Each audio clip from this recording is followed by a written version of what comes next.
pusher on the elite being reptilians. He's still Yes. very much into that. But I think a lot of what he's talking about is the New World Order, Yeah. you know, the cabal and what they're doing and how to bring them down. But it's all driven by them being a different race of people. Yeah.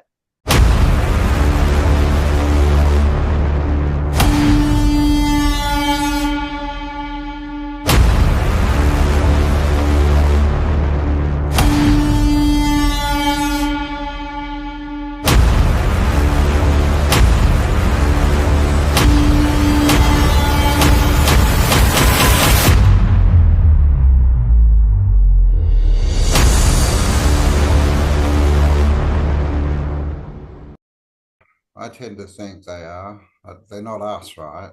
No, Whether no, they're that not means I've us. it's got a new just theory. mental or like demonic takeover. I mean, I don't know what it means, but they're just not us.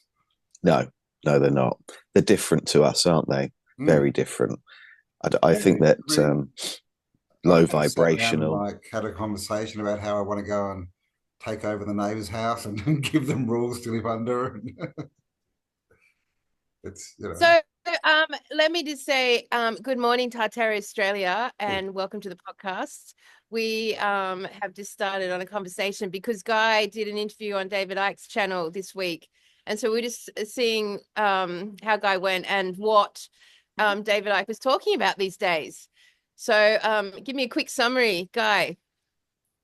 Well, they're very. I think Tartaria was quite a new subject for them, and I did ask why it's not been raised before, and it was just not on their radar, which That's so I weird. found strange. Yeah, I Yeah. found strange, but it's certainly on it now because they started talking about buildings in America, and they named a few, and um, and suddenly they could see that the buildings I'd been talking about in the book were the buildings that they're talking about in America. And it seemed to connect some dots. So I'm Weird, hoping we'll man. see something. Yeah, I'm hoping we'll I mean, see something now.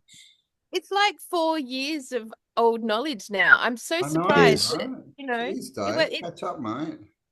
maybe it's But what, just not part of the agenda for David Icke. Yeah, I don't know. I yeah, he's interviewed him like very, 2 years ago, but I can't remember if we talked about Tartaria because I put the video up, and the next day I woke up and the whole channel was gone. It like it oh, never existed. It just disappeared into thin oh, air. really? Yeah, it might have been 2021. Like that was when they were like really going berserk with their Mm. censorship.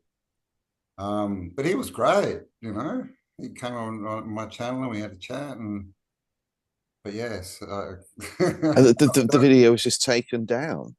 yeah, the whole channel. It The was channel went. the whole channel went, and it had no strikes or anything, and it just like no emails, no nothing. It just disappeared. It was Oh like, my God. I geez. had Are that you happen nervous? to me the other day. Well, the same thing You happened shouldn't to make me. a I was mistake. interviewed by this guy called Billy Watson, and he shared the video with me, and I put it up, no problem at all. He's got taken down within a couple of hours. That's happened Mm. a couple of times, twice recently, isn't it, Kel? Like I'll put it up on my Mine gets channel and we'll be fine. Kelly will put it up and it'll get taken down, and mine's still up, but it's the exact same video. Yeah, it's it's so and weird. like yeah, It's my and weird. why bother taking it off my channel? My channel's just like basically an archive of our videos. It's not like it doesn't grow, it doesn't change, it doesn't move. So it means like, yeah, mine has definitely got a different algorithm to it. I can't put up videos. Our videos and Campbell's got the most massive audience compared to mine, and they go up fine. So there really is an algorithm that like wraps around you with these Yeah, channels. yeah. Yeah, Do and you think it's probably going to change? Do you think come you know, on people keep today, talking about man. this, The don't Orange they? Man's in. Everything changes. Well, we hope. Oh, But I he keep did. being told there's going to They be a took fake down assassin. TikTok. Did you hear that? Like Yeah, they banned yeah. it, and then he got it back up like within Mm, 2 hours or so. He said as soon as he took office, he put it straight back up. So that's mm, good, I think, because yeah, it was like when they took TikTok down, there's 7 million people basically make money off TikTok, like their full income in America. So they put 7 million people out of work, basically, the Yeah. government. Yeah. Which And is there's so much good information on TikTok. I mean, TikTok. I know there's a problem with the Mm. kids and this social media, but like, you know, a lot of TikTok, I don't have TikTok, but a lot of it is just people recounting exactly what's happening in their backyard. You know, Mm. it's just a lot Yeah. of And as long as you like spend a little bit of time just getting your algorithm, like searching for things you want and the algorithm's fine. Like when I first went on it, you get all the weird, Yeah. colorful people and booty shaking and all that kind of stuff. Yeah. Now I've trained. I think it's great. Mm. Right? It's Yeah. very quick to detect what you're looking at. Yeah.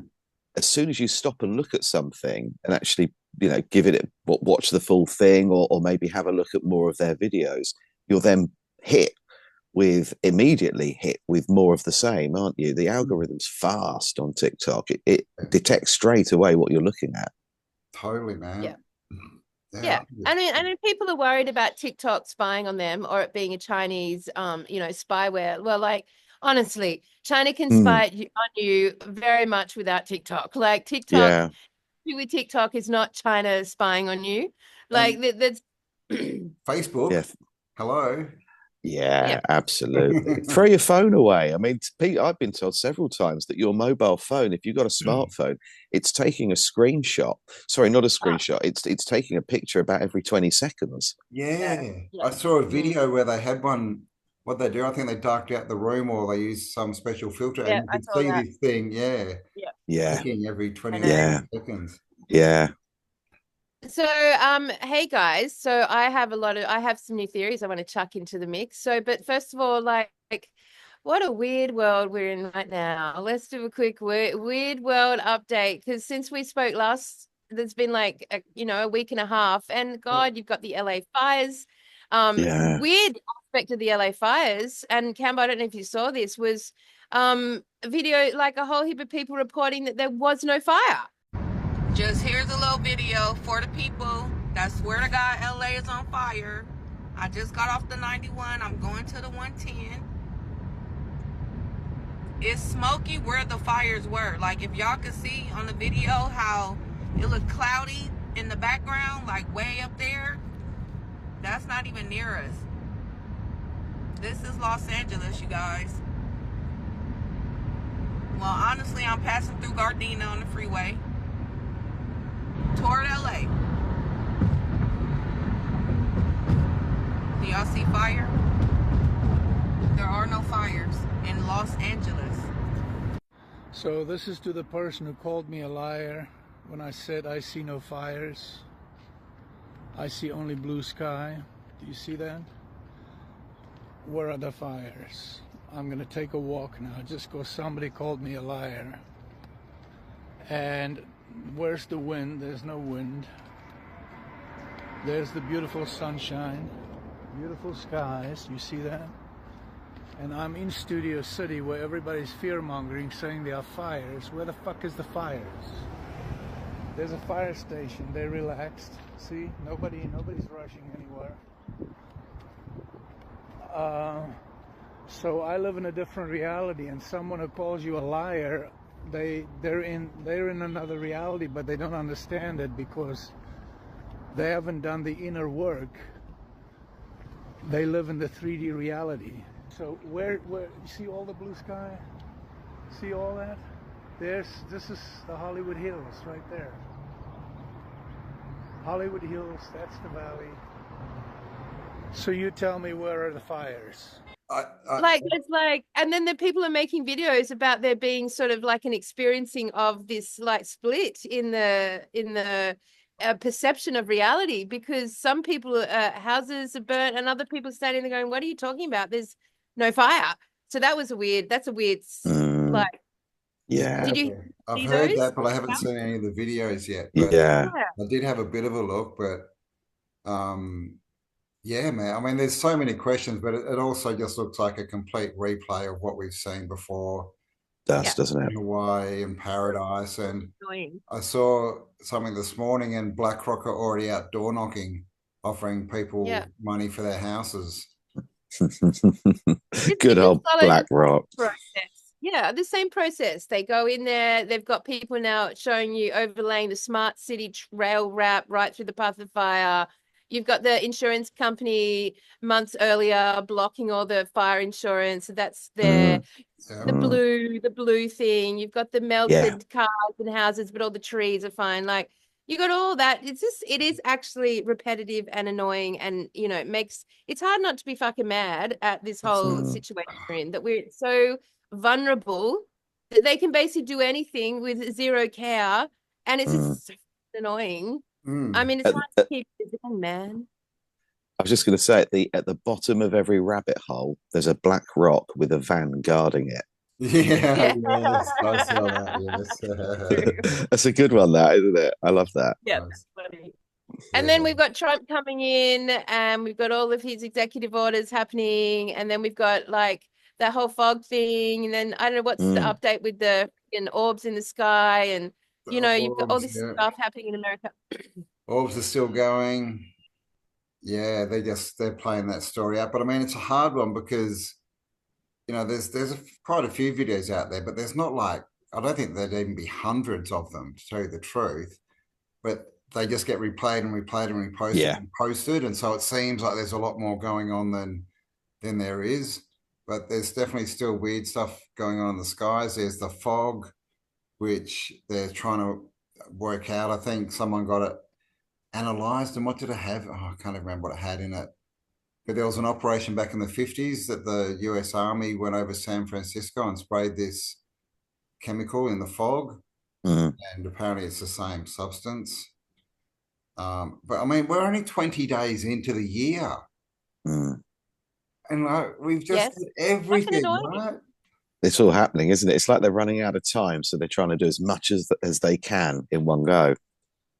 And in Australia, like on my feed from Australia, this is like new virus alert, new fucking pathogen Mm, alert, new code. It's just like, oh my God. And I saw even the NHS in the UK were putting out all these like messages saying if you don't have all your mm. COVID shots, you're going to get this new HMPV XYZ blah blah blah thing. And Yeah. it's just like they're still really pushing that fucking annoying, boring blah blah blah.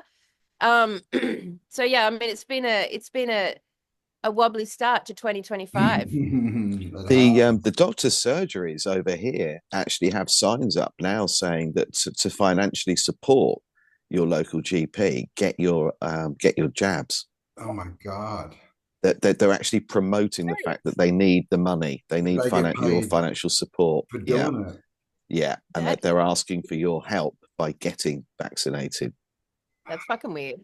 That's a Yeah. whole new Yeah, take. different angle altogether, isn't it? Oh my God, who Yeah. even would fall for that? Who Yeah. are they even aiming this at? I guess the people that I sit don't there know. on a regular basis that come out with carrier bags full of drugs that, one for an ailment, the other one to counteract the side effects, and one that works with that one. And One to wake up, one to go to sleep. Yeah. that's And it. did you see that Trump has taken Mel Gibson and Sylvester Stallone and some other actor to clean up Hollywood? Did you see that? I did see something about that. That's crazy. That is crazy. Yeah, who was the other one? Was it John Voight, or it was like an old Yeah, dude? yeah. Yeah. Oh, yeah. Well, that's oh, what's her name? That's Angelina Angelina Jolie's Jolie. father, isn't it? Yes, it Yes, is. Yeah. Yes, good point. Yeah. So, it's a weird thing with Trump watching it because on one hand, I'm really certain he's just part of the bloodline. I'm really certain about that. On the other hand, he's taking all these actions that it would be like appearing to do all the things that, like the truther community would be wanting him to do, Yeah. but he's doing it in a way that's still engaging the same people to do the cleanup. You know what I Yeah. mean? Like it's Yeah. still, it's following the same, like you can sort of feel with how it's working that Yeah, it could just I be agree. I mean, a overlay. those actors are probably his best picks, right? But what a weird thing to do, right? Yeah. Clean up Hollywood. But they've all been at least outspoken a lot, you know. Yeah. But yeah, a lot of his cabinet are, you know, part of the ZJ people, and you know, friends with the bankers and all this kind of stuff. Mm, And obviously, Elon has a few very yeah. question marks around him. He does, A few. doesn't he? So it's going to be Yeah. interesting, man. It's going to be a And then, interesting next 7 days, right? A I mean, if false you want to prophet, maybe. arrest everyone, you know what I mean? Like, send in the fucking police, man. Don't send in an actor. If you want to clean up Hollywood, go and friggin' sort it out. Like, it's Yeah. not like it's this big Come on, mystery. man. They got Go and, Rambo. yes, go send Yeah. in Yeah. Rambo. Look what he Sort can do out on his Hollywood. own. Yeah. Whatever. Yeah. Crazy. Where Anyway, are it's we then? Where are we with it all though? Do you think, I mean, with the people saying that it's not happening and the people videoing it and saying it is, and obviously Mel Gibson's now said that his own house His has house been went burnt up, down. apparently, yeah. So where are we with it? Do we think it's happening or do we think it's CGI? What's oh going on? God, there's never a black and white, is there? It's like No. all of those things. It's like the coming together of everything. It's the CGI, it's real, it's not real, it's paid actors, it's real people, it's social media. You know, it's all this big mesh of presentation. You know, they've got so many avenues now just to present any concept and it be like backed up by all sorts of different avenues. Like you just can't, honestly, all you can do is trust your own eyes. That's Well, to me, to a you would have to point. go there and see it for yourself. Yes. Yeah, the actual experience. Because I saw a video this morning and it was supposed to be all the firefighters and that finding animals in the fire and rescuing them. And, you know, it was all this very nice, you know, cuddly kind of video. And it was AI. It looked so real, man. It like you would not know that it wasn't AI, but it was. It was crazy. Yeah. And so if they could do that, they can do anything. Like, and Yeah. as like Yeah. I said, they got control of all the social media and the TV. So let's put it all out, right? Yeah. Yeah. And then like you come to places. So behind me is Cairo, everyone. Just so you know, I wanted to do a video last week with the boys with the pyramids behind me, but we couldn't align it. So sadly, you're back in Cairo, which is in itself, as you can kind of see, a massive decaying Tartarian empire. One of the biggest, actually. It's way bigger than Melbourne. It's a big, old Tartarian empire for sure. But yeah, like you travel these countries and you go through and like there is no connection to the shit that we see. Like there is no connection. They're not talking about it. The weather's not doing anything. There's no friggin' drones or orbs or like there's no funky like you know things cities burning down. Like it's not concentrated on this area at all. They literally their focus may be on the conflict beside them, you know, next door in their neighboring countries. But like honestly, this life just goes on and on and on without having any connection to this, you know, deceptive underbelly of reality. It's just not present at all. And you think, okay, well, we are in literally a bubble in the West. We've got our own intranet going on around us, you know? Yeah. We There's found no out the way. same thing last year when we went traveling. No one Yep. in other countries knew what you know, they didn't care. So it's just really interesting. I mean, like we were in Luxor the other day and it hasn't rained for 17 years. You know, life goes on and on as normal. The kids are, you know, there's poverty everywhere. People are just, you know, haggling for they're haggling for £100, which is like $1 or something. You know, it's like life just looks like it hasn't changed for eons here in these spaces. You know, so but we're in the West, it's like everything's sped up. All the information or the content or the effectiveness or the breaking it down. Like you could never make an income coming out of Egypt on these topics. Do you think they're restricted then there? Do you think the information they get is restricted? Yeah, I mean, like every single guide we have, because you need guides to do all of this stuff. Like every single guide we've had has gone to a 2-year diploma. You can't be a guide in Egypt without going through this 2-year government diploma, and you get a license at the end of it. And in those 2 years, you are programmed to talk about exactly what the government talks. So many times on the trip, our individual guides, of course, because I'm asking a million questions, obviously. Yeah, I bet. Yeah. And so many times they're saying, I can't talk about that. I can't talk about that. I'll lose my license. I Oh, can't wow. like some random thing like I mentioned like the use of machinery to like the use of machine and technology and this energy that they had to do all of this, and like we can't talk about that. We'll lose our license. There was a hieroglyphic and it looked like it had the internet symbol on it, and it was like we can't talk about that. And I was like, wow, so you've actually been given a list of topics you can't talk about with the tourists. And they're like, absolutely, we'll immediately lose our license. And even when we were out of the pyramid or out of the temple, back in the hotel or somewhere completely out of it, they still would not talk about it because it's so ingrained in them that they will lose their license. So yes, history here has been completely programmed and it's completely controlled by the government. Yeah. And of course, lost, man. Jeez. if they lose their license, they lose their income. You know what I mean? Yeah. So like it's got economic control as well because of the poverty. Well, So I suppose they're that's in a similar to what the doctors were having to do during the pandemic. You know, a lot of them knew that they weren't doing the right thing, but were going to be struck off if they said anything. So I guess it's just totally controlled, isn't it? Yeah. I did see the oldest mirrors, ironically, after our last conversation, in the Cairo Museum. There's the oldest mirrors that they've found, and they just look like mirrors, but they're like obsidian, like it's like polished. Yeah. Obsidian. Yeah. And in that same museum is the Benben stone, or a Benben stone, which was really interesting. And even then, the guy was like, this material doesn't come from Earth. It's a meteor. It came to Earth as a meteor, and it's the hardest material, and it's got full of hieroglyphics on it. And they're like, we don't know how they cut this rock. We don't know how that's done, but we're not allowed to talk about it. All I can tell you, it has been determined it was from a meteor. But I mean, it's trippy to go and see the Benben stone. That's like a coveted object within the true community, huh? And I mean, I don't remember, Cam. Is there more than one? Well, the one in England's the Stone of Scone, isn't it? Is that right? The one that they sit on for the coronation? Yes. Yeah.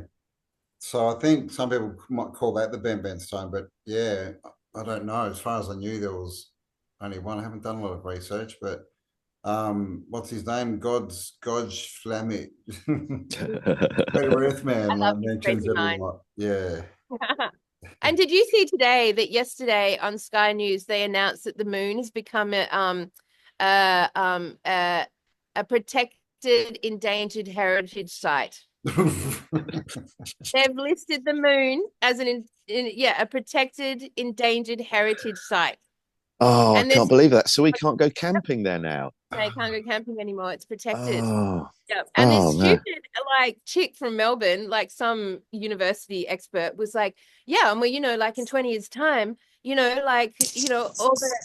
the relics in the moon will be just like destroyed by all the visitors, So it's really important that we protect the moon. It's the first thing we've ever listed on the heritage listing that's in outer space.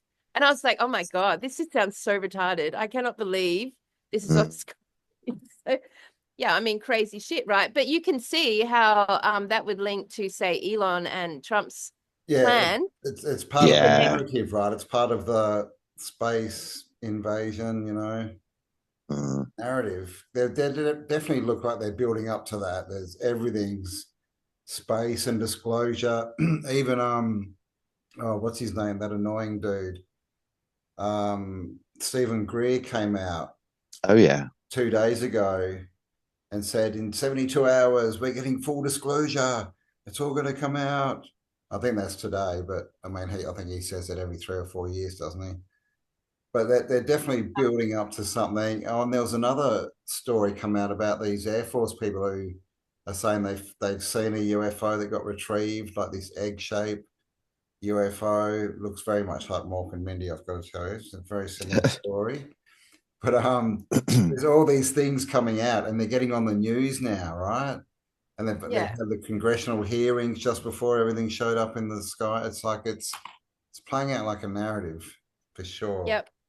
Agreed. So which means that some unexpected shit's going to happen soon. Mm. Yeah. Oh, Yeah. all right. Let me hit you a new concept, a new thought. Okay. Let's All do right. it. So obviously it's Egypt based, but it's based. I mean, obviously we've had a lot of, and Guy, Cam and I in the past have done a lot of videos with the theories that the pharaohs are the parasitic overlords of our current reality, that it all began in Egypt, that everything that we know about religion, about control and the fuck it upness of life as it is today, it stems from ancient Egypt, right? So I'm going to talk 5 minutes, refine that theory now, and we have a big chat about it, see how it fits, all right? Cool? Mm. Cool. Here we go. Here we go. Ready, gentlemen? Get your mental What's your on. engines? All right. So, it's been our theory in previously that the pharaohs are the parasitic overlords of our current, not the reptilians, not this extraterrestrial group, but actually the pharaohs. Now, interestingly, the pharaoh stories, when you come here and start to examine it, starts well into the reign of the pharaohs, right? So their recorded history on the pharaohs and all these temples and all these statues and all the mythology comes quite late into the story, and it's written by the kings. This is where pharaohs morphed into kings. And as we know, kings are always the one writing the version of history, right? They're the ones that document it. So it's always in support and favor of that king. It's always skewed towards the king, right? The one writing it. But before then, Egypt was split into two dynasties, Upper and Lower Egypt. And the original pharaohs from that time, they have no knowledge on. They don't talk about it. They don't represent it. Nothing that's talked about in the temples of the pyramids are attributed to those original pharaohs, right? So we look at this as a concept.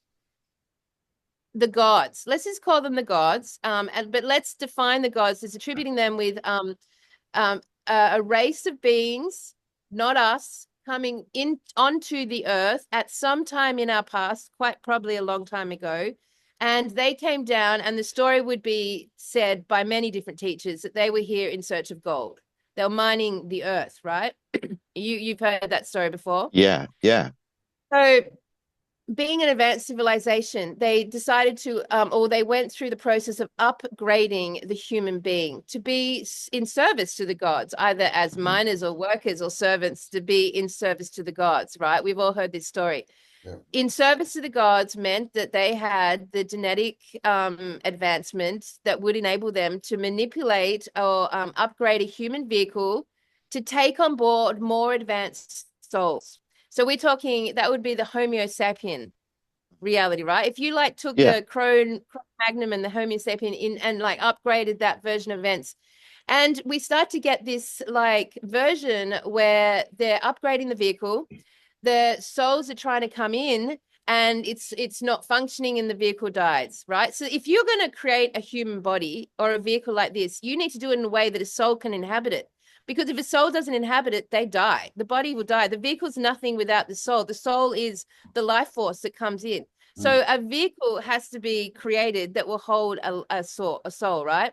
If you're upgrading a vehicle and you've upgraded the human mind, then that soul that comes in can be more advanced than the current souls inhabiting the Homo sapiens. But they can't be too advanced because they will blow the circuitry of the vehicle. Because if you're in a vehicle that has upgraded mind, an upgraded operating system, because the mind is just the operating system, and you have too much power running through it, the vehicle will die. Right? So it's quite like, I would imagine it's quite an advanced and very delicate act to upgrade a species. Now, in Egypt, of course, all the gods are represented by animals. So you've got Horus and you've got the Anubis, you've got the dog head, the falcon head, you've got the cobra, you've got the hippopotamus, you've got all these animals that represent the gods.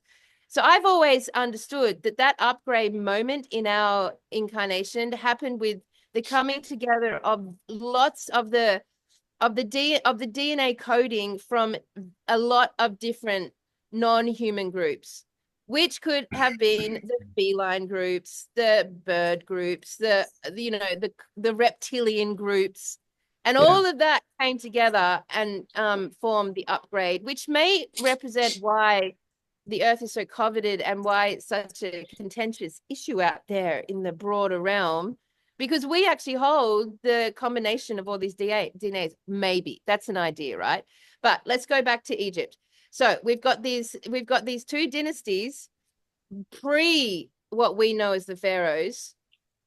We've got these beings that came down manipulating the human DNA strand to upgrade us. And then we've got souls that have to come into those vehicles. When those souls come in, they have to perform certain tasks to be up to the task of serving the god. And if they don't perform, if they're not capable of doing that, then the scientist who made the upgrade basically, what would be the word? Exiled. Didn't want to kill the vehicle, didn't want to kill the soul in the vehicle, was kind and loving, just told them that, you know, go out there, fend for yourself. Here's some seeds. This is agriculture. Here's some tools so you'll survive, right? Which makes up the 5 different cultures of the realm, right? Potentially speaking, you know, brings it. So from many different teachers, I've heard that the ones that they got closest to that served the gods, the closest were the Chinese. And we know that the Chinese are very subservient. You know, they are a subservient race. They are in service. That's their general character, culture, if you like. Right. So imagine if all that's accurate, right? And when we've got all these people like, you know, populating the realm, but they're not in service to the god, but then you have got a group. And imagine if they landed on the group that were the Egyptians. And they landed on the Egyptian race, right? And they became the ones that ended up being closest to the gods, right? So then you've got the pharaohs, the original pharaohs, the ones entrusted with the knowledge directly from the gods to basically be in a position of leadership. Yes. And that leadership came with great knowledge, but that knowledge came with spiritual mastery and initiation, so that the human being in service to the gods were initiating themselves in fundamental energies of deep compassion and love, right? And that this was the origin of the Pharaoh realm. Except somewhere, and so if you were to, and so this would be true, accurate of us in leadership today. Like, we hate our leaders. We know the next one's going to be shit. We know the next one's going to be shit. That's why we can't even imagine that Trump's actually not shit, because there's never been any proof to us that once power is given to the next person, they're shit, right? Because in the original Pharaoh dynasties back then, and I'm just theorizing right now, to become the new leader, you had to out-initiate the old one, meaning you had to represent far more spiritual advancement, far more love advancement, far more compassion advancement, that you actually supersede the current leader and you become the new, which means the wisest elder amongst us becomes the leader. Doesn't that make sense, right? Yeah, you know. All right.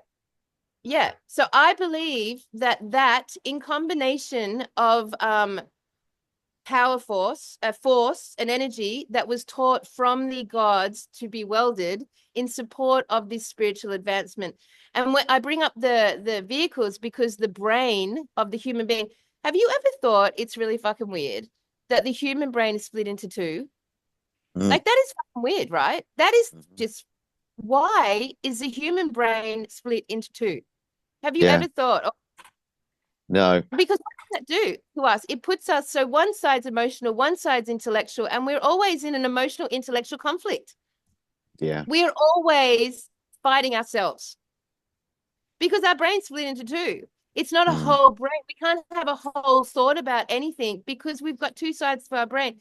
It could be that happened in order to sustain the souls that came in that weren't advanced enough, hadn't owned the knowledge themselves to be able to use the brain properly. It might be like a default mechanism, right? To enable, because if you were to come in and be given a brain that was equivalent to a species that were like 500,000 years more experienced than you, like, your ability to weld and utilize the brain powerfully would be so different to a species that have just gone from being Neanderthals, basically, to being given this huge brain that we can't wield or yield or even know how to utilize. And the human, the God brain and vehicle can live for 100,000 years, 200,000 years. But in our reality, we live for 100 years because that's how much spiritual advancement we have connected to our brain. These vehicles have the power, if utilizing these brains to the max, to be essentially what we would term immortal.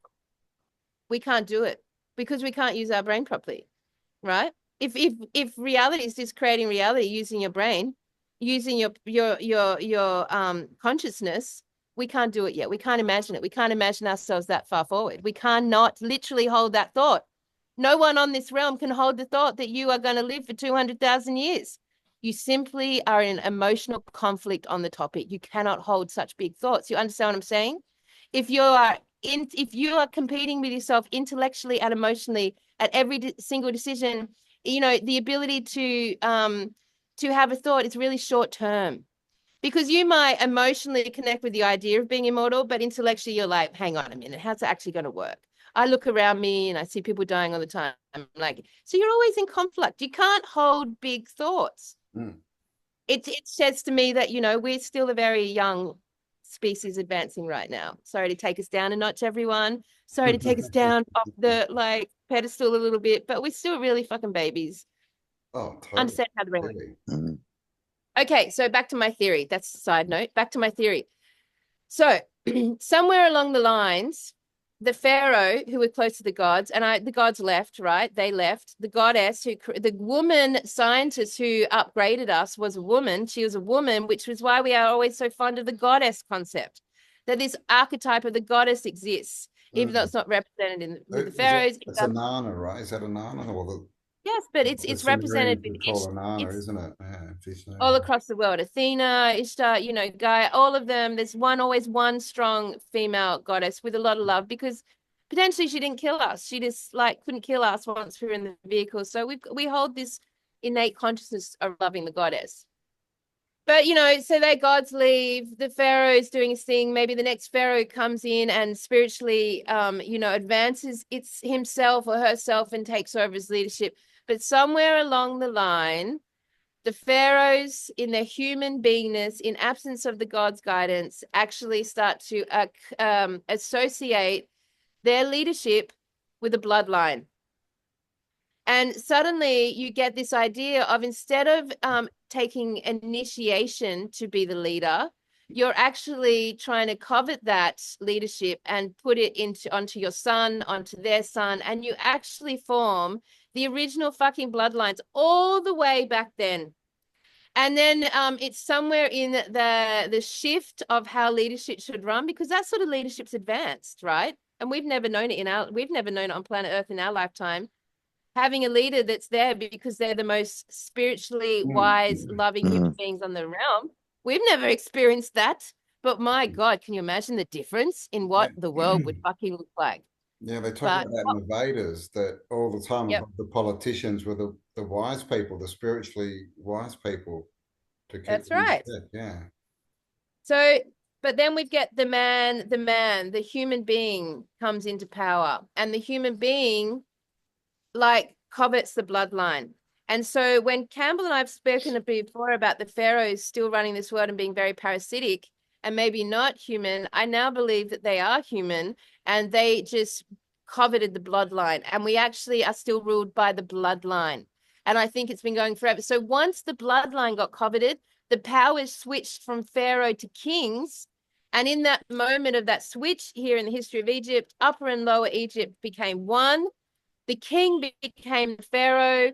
The king became the one being worshipped, not his attributes, not his wisdom, but just his power. That was getting handed down through the bloodline. They were marrying cousins. They were marrying their daughters. They were marrying their children. It all became, and the morphing of the two realms became a morphing of the species.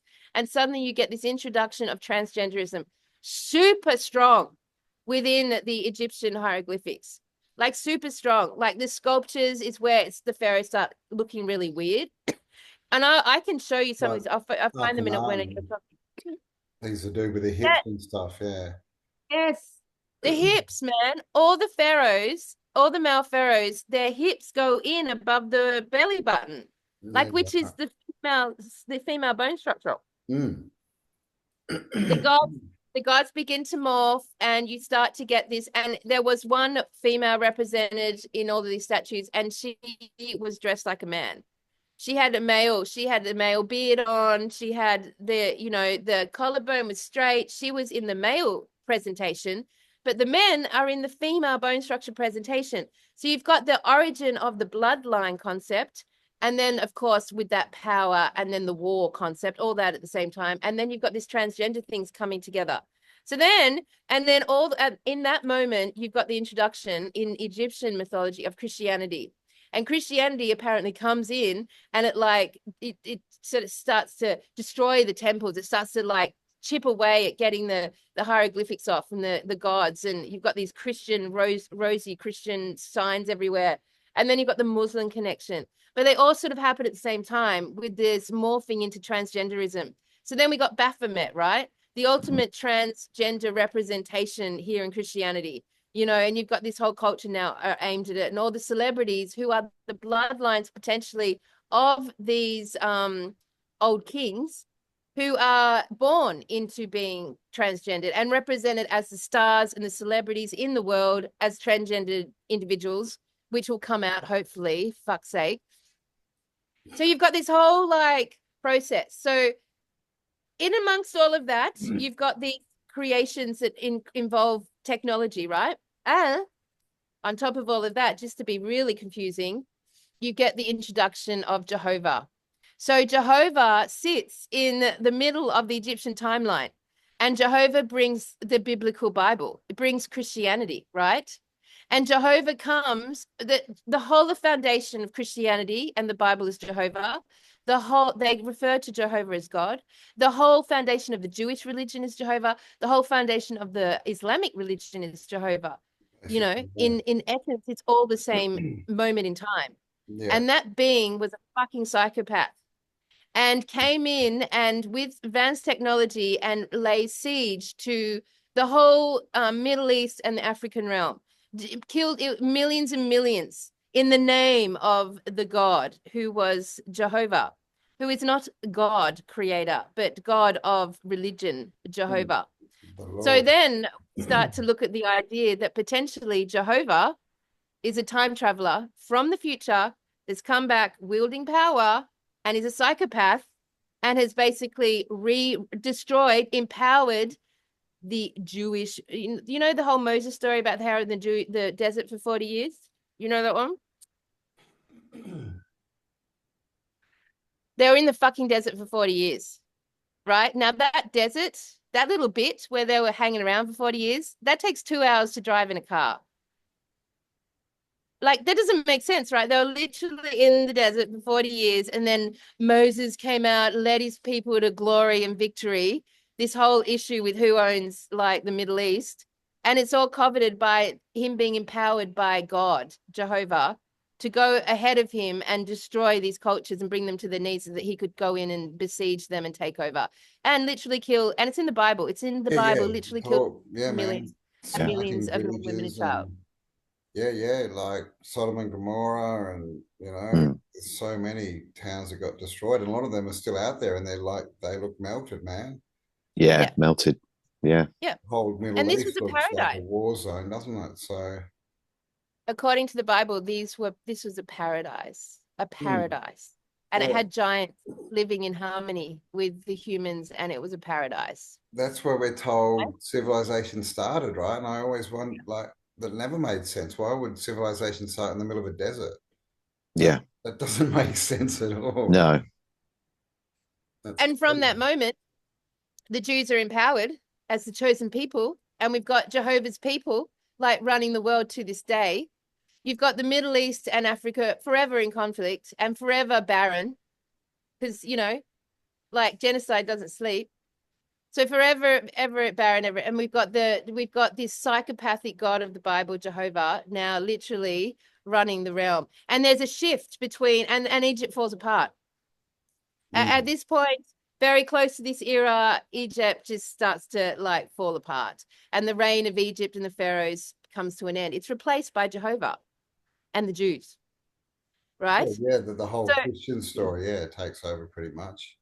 Takes over, right? So this is where I think we sit today. I think we are now ruled by this bloodline that went through the kings of Egypt into the hands of Jehovah, into the kings of the Jewish Jehovah biblical context. And that is who we are now run by. So they are humans with potentially one psychopathic time traveler with technology. And it's interesting when you look at the Egyptian kings, they seem to have a technology they're wielding that makes them hairless. So potentially we've got this radiation impact on the human body from this technology. You've got the priests who are closest to the kings, the Pharaoh, they're always hairless. The pharaohs and all the gods wear wigs. That's where we get the notion of wigs from.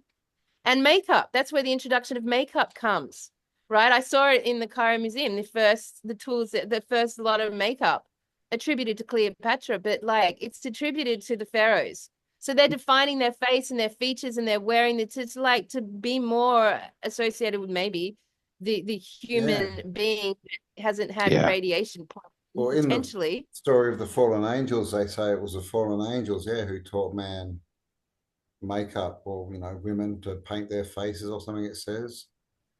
So that's, if that's the evil influence, then that lines up. And then you got the introduction of the first mirrors also come out, which I saw in the Cairo Museum, also connected to the pharaohs in this timeline. So you've got this whole sudden presentation of reflected image consciousness.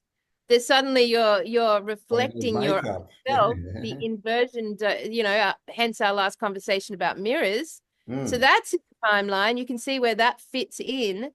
So like, it's just very interesting to now look, take away all the mythology of all of these temples. And by the way, I couldn't believe it, but I've been to like several of the biggest, most famous temples here in Egypt, like fucking insane.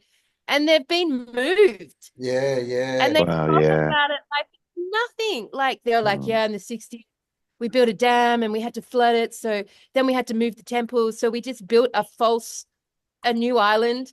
And then we just chopped it all up into 10,000 pieces. And we just moved it all over here and reconstructed it. If you were there without knowing that, you would have no idea that this hasn't been standing there for 10,000 years. Like, it's so obvious to me how history can just simply up and move relics and massive epic things and just have it done in a year or so and it never being told ever again. Like, it's insane how many temples in Egypt have been moved and reconstructed this way, which then removes the energetic field of that space. They're on ley lines. So then they're lined, don't they? Empty cell, Disneyland holds no value energetically whatsoever. But it's just like millions of tourists are going through there every year, and they're just like, this is just reiterating this version of story. But it's like they've been fucking moved, man. And if this is in the 60s, like imagine what has been moved and shifted and how actually advanced they are in doing that. Yeah. Big job. Like you would look at these temples and think they've been etched out of the stone. 100%. You would never even think that wasn't the case. They just look so fucking old, and like they don't just move the temple, they move the stones that are around it. It's just like a total replica, effortlessly. What's the narrative for the decision to move them? Why are they saying they did that? Because as you were saying, they're built on ley lines. They align to constellations. Why by moving them they're no longer able to do what they once did? Yeah, exactly. Abu why? Because of a dam, and standing turned into a lake, basically a reservoir. But why did they need to do that? Was there a reason for that? Was there an issue with water supply or flooding? Or well, Egypt doesn't rain very much. They've got the Nile River, but the Nile River is the largest in the world, and it runs through so many countries. But the rain comes from other countries into the Nile. So in Egypt, they split the Nile into two and built this big dam. And when they did that, it flooded a lot of the historical sites, I guess. But whether you can call them historical sites at this point, because like so many have just been chipped up and chopped up and reconstructed and moved. And, people say that on the Sphinx all the time, you know? we saw that all through Europe again. Remember, we were calling them history theme parks at the end every time we went somewhere. I was like, oh, here's another theme park, because even the ones that are original, they've been totally redone, recovered, resurfaced, messed with. Like I think everything has, pretty much, as far as history, right? They even Stonehenge, right? They moved the blocks around in that. Yeah. All of these places. So it's. So our version of history is just like it's So, a Disney, it's Disneyland. It's a theme park. The Yeah, Earth. theme park. Yeah, Yeah, theme it's a park. theme Earth, park. man. Yeah. So yes, coming to see all these sites has been fascinating and really great to see with my own eyes. But like, yeah, I mean, that's what I'm being left with right now. That I'm in a some sort of Egyptian theme park, and you just don't know was really there and what wasn't, and if so it's been very altered and shifted and changed. But it's and I'm more convinced than ever that the God of all these religions is a fucking psychopathic entity, and he's the God of all the religions. Like, I just feel like that's the truth. Yeah, well, it was Abraham, wasn't it? Like, and all the religions we've got, all the three major, are called Abrahamic, because they all come from that one dude. And he was the guy, and Jehovah told him to kill his son, remember? Yeah. Yeah. And he's just about to do it, and he goes, "Oh, only joking, don't worry." Yeah, what's that about? But instead, can you have a little play around with his foreskin for me? Yeah, exactly. Yeah, you don't have to kill him, just cut his penis. That'll do. Yeah, what's that about? Yeah. So you've got like this. So the original pharaohs would have been acting in love and spiritual wisdom and compassion. This energetic is the complete and utter psychopathic opposite. Completely. It is the complete opposite. Yeah. So, and it's greed, and it's all that. And remember, we did that thing, I think it was in a show we did last year, where we looked at the Bible, and it literally says in there now that God says his name is jealous. Yeah. Jealous. He is a jealous God. Yeah. And now you'll worship no other. Yeah. It says my name is jealous, literally. So and isn't the power, the energetic that follows jealousy, it's psychopathic behavior. It's control, it's power, it's suppression, it's delusion, it's revenge, like getting people back, planning, and deception, all that kind of stuff, man. So that's where I think our experience of reality has stemmed from. And now we're under the rule of these coveted bloodlines that stemmed from Egypt. Technologically, they definitely had some energetic they were working with that like was either given to them from the future. So it put them into like if a time traveler came, and why would we dismiss time travel? Because we know that like we're living in a constructed reality that gets presented and pushed out there as our perception of reality using our minds. Like, why would time travel be off the table? Like, to me, that makes so much sense. And if we had a time travel come in today from, like the future, wielding technology, they would have utter control and power. Like, utterly. Like, we would not be able to, have any sort of opposing force to that. So that's where I think we now, and so Jehovah in our version of things is Satan and is God. And that's why these religions are so Bible, well, I think of all the religions, the leader, the God version of that religion, and the enemy, the Satan version of that religion, is the same energy. Yeah. Like the pharaohs. Yeah, like the pharaohs present gods. At the same time, they're the Satans. Yeah. The greatest trick the devil ever played was convincing us that he doesn't exist. Yes. Exactly. So why not pretend you're God? But I mean, there's a big narrative on, aliens, time travelers too. So it's not a new kind of a concept. And we've got Project Looking Glass. Was it Montauk Project? Yeah. And time travel experiment. Yeah. A lot of Manhattan Project. Yeah. There was even some priest back in, I can't even, like hundreds of years ago, who made some device, and he reckoned you could hear the future through it. So not the chronovisor. Yes, the chronovisor. That's it. Yeah. Good. Yeah. So Campbell, and all the movies, right? How many movies on time travel, man? Yeah. And all the time travel around Trump. Yes. Yeah, Don Trump. absolutely. Yeah, Yeah, exactly. Good point. yeah, So, Yeah. so that leads me to a concept. Like we're all kind of like questioning where Trump sits, you know, and how it relates to, you know, this love compassion grid reinstating itself on the realm. Potentially, Trump's bloodline has been connected with something from the future, which is empowering the choices that he's standing behind in alignment with what has to happen for the Earth to shift over and get rid of this parasitic realm. Maybe it may not make him, you know, originally a good person and very much stuck in the same parasitic wealth, like, you know, entity that he is, but he may have connection with something from the future, which has changed his trajectory, and it's changed his process, and it's empowered this revolution that's now at his fingertips that the world is sort of like watching and waiting for.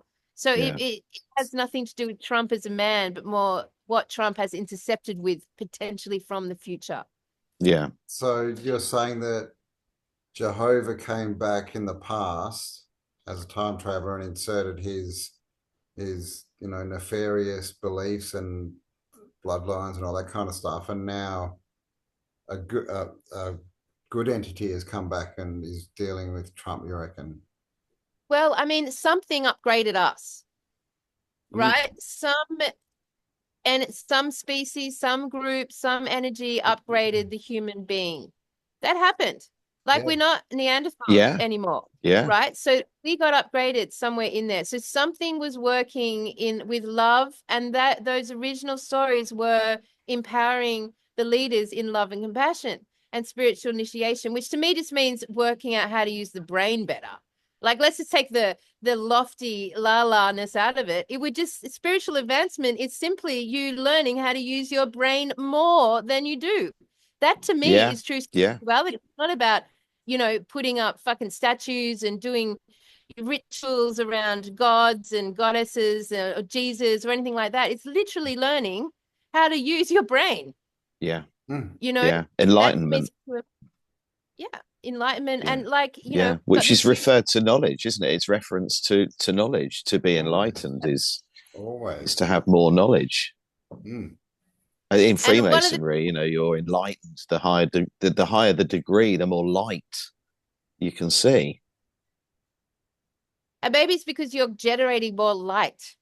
Yeah, You're generating it using your brain. Well, Except that if we're electricity and we're running off electric circuits, then you would, right? Because you'd be mm, upping the usage, right? The voltage, whatever you want to call mm. it. So there would literally be more And light. then you end up with a glow, Yeah, perhaps, yeah. an and so aura, what a Aura. brighter aura. exactly. And it's always been spoken that way, that the more spiritually advanced you are, the more you can operate your brain, the Mm, bigger your energetic field, the bigger your influence. And it's interesting because, you know, we've talked about there being this shift from a negative charge to a positive charge. Well, you know, like think about what has happened since these pharaohs became kings and the reign. What happened was the introduction of, and the combination of Jehovah was fucking genocide and war. That was the mm, very first thing that happened massively, genocide and war. Before that, the humans that were sent out, outcasts, they just were surviving and creating culture. They were surviving. They were learning how to feed themselves and shelter themselves. It was quite basic behavior. But then we've got genocide. They weren't at war, is what I'm saying. And now we've got genocide and war. It's just been fundamental. We've never known a time without it. It's followed through all of our history. It's followed all of the religions. If you look at any single religion, including Buddhism, by the way, it starts with war and genocide every fucking time. Mm. And so that's a quality of this psychopathic energy that's come in, right? So that's the one thing. The second thing is servitude. It brings servitude. So the equality goes because it's a bloodline. mhm, So there's like a coveted bloodline that are close to the gods. So you get the servitude and you get enslavement, servitude, economic enslavement, servitude in enslavement. And that follows the whole realm across every single culture. Suddenly, these free people are enslaved and in servitude to the gods, to the leaders, mm, to the king. And we Mm. have that energetic running today. And there's been a massive, like, so they've literally moved so many of these relics off their original power source or off their original grid point that they no longer function. They removed all the technology and tools and have done it systematically through every reset where humans could advance themselves using the natural energetic grid of the earth. They've just like destroyed it every single fucking time. And war is really good for that because they can go in there and target areas and just destroy, all guys under some, you know, political bullshit. And so we've got this complete interference with the advancement of the human being. Yeah. Right? To this day. Mm. And suddenly, out of like appearingly nowhere in a second, the last 20, 30, 40 years, you've got a shift in the knowledge that's filtering through to humans. Our community has access knowledge that we've put together, it's filtered through. We're using our brains differently. So what has been the shift with how we can use our brains? Something has shifted, right? And it started a few decades ago. Yep. So whether or not we got to a point in our vehicles that we could, as more potentially, although I don't feel more advanced at all, may I just say, but potentially we came in with a slightly more advanced soul to inhabit the vehicle that enabled us just slightly enough to put our half of our brains together just enough to form a different version of reality. And just enough that we started influencing and making sense to millions. And just enough that those millions are dominating consciousness. Just enough that it's wobbled the status quo. And in just enough that we have freed ourselves. We're still in servitude in reality in our physical life, but our mental disposition has freed itself. Would you not agree? If we were to sum up the community, we've somehow harnessed more of our brain. Yeah, well, I mean, just look at, again, places like TikTok and, you know, YouTube and everywhere, and it's just covered with theories now. Like everyone's got all these new different theories. They're doing research, they're putting it out there. And even 5 years ago, we didn't really get that. Bit on YouTube, maybe. No. But now it's like the thing to do, man. It's like, oh, this is mine. What do you think? You know? So that's new thought, right? Imagination. It's different thought, and that's going to lead us somewhere different. So something about this shift in energetic, whether it be our bodies have evolved just enough or our souls have come down just a bit above it, we're somehow managing to utilize more of the left and right brain as a whole thought. And that to me is spiritual advancement, being able to have a whole thought and hold it. Because most of us can't do that, because once we have a whole thought, then one side of our brain starts arguing with it or feeling bad about it or it. Is there a connection here with the pineal gland? Because if you think about it, I think when you're a child, your imagination runs wild, doesn't it? You see monsters under the bed, fairies at the bottom of the garden, and slowly it becomes calcified, and it all goes, doesn't it? The imagination changes, and you become more practical and unobvious, and it may be that the pineal gland in some of us is becoming more active. Maybe there's a link with that. Well, I think it's Christ consciousness, right? And Christ, you know, in the Bible, Jesus talked a lot about becoming one, right? You know, balancing the feminine and masculine, but the two become one kind of concept.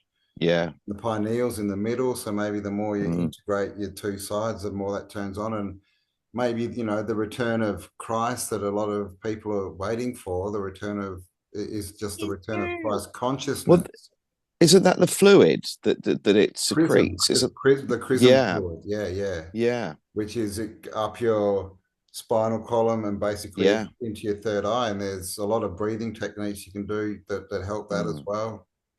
So it's, and all these concepts that are coming out are pretty new, right? Like, well, new to us at least. Like there's a lot new to us, a lot of this stuff like that people would just laugh at and not even listen to are now being discussed, right? Like breatharianism and Christ consciousness and all these, you know, we've been talking about, you know, changing frequencies for years now.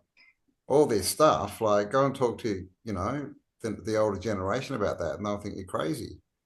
It's interesting though, because we were born. So when we were born, the consciousness around fluoride, for example, was already starting to become an idea. So, you know, for our whole adult lives, most of us have like neglected to use that. We've actively taken out fluoride from our reality, which is one of the biggest calcifiers of the pineal. For sure. So absolutely. if your two sides of your brain are actually managing to form more holistic thoughts, where the emotions and the intellects are in harmony with each other, because we live in disharmony internally. We are beings that have internal disharmony, right?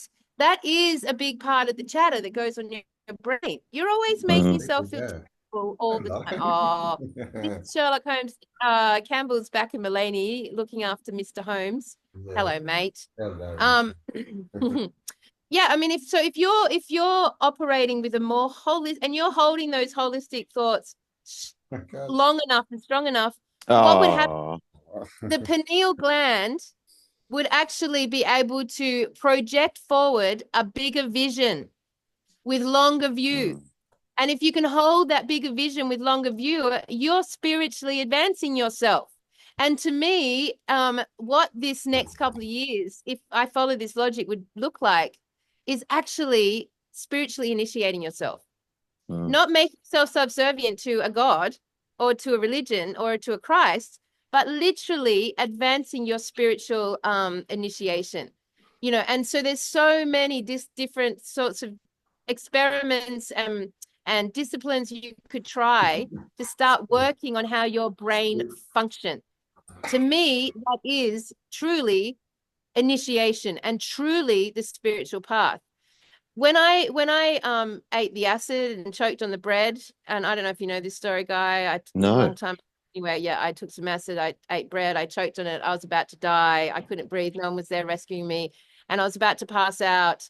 And in that moment, I went into, from one of my spiritual disciplines, the void. And with my my real and truly last breath, I screamed into that void with all of my last breath, I live. And that, as soon as I did that, it hit some quantum field and I was out of my body. And I was no longer breathing or snotting or struggling. I was just like the soul had removed itself from the body, and I was sitting there and my body was just poised. Like it was just stuck in stone, like a statue. Right? And like that, and then because I screamed, I'd had the knowledge and the training just enough to know that I could scream with my very last breath a command, not a request, not a prayer, not a like, please help me, God, please save me, God, but a fucking command. I live. In that moment, I survived and I came out of it. And, you know, but I was suspended in that space for minutes, 7, 8 minutes without breath. So in my mind, that was a spiritual initiation, because I held my life to an action and I commanded it. And like, one of the biggest fuck ups of religion is it teaches you to beg and ask permission, to beg from the God. Prayer is like that. Please look after me. Please look after my family. I need manifestation is like that. You know, this like prayer ritual thing to the God. The God's going to have your favor, that you're doing the right things and you're already living well. It has your favor. So it's going to like, that is such a fucking delusion. And so harmful as a concept.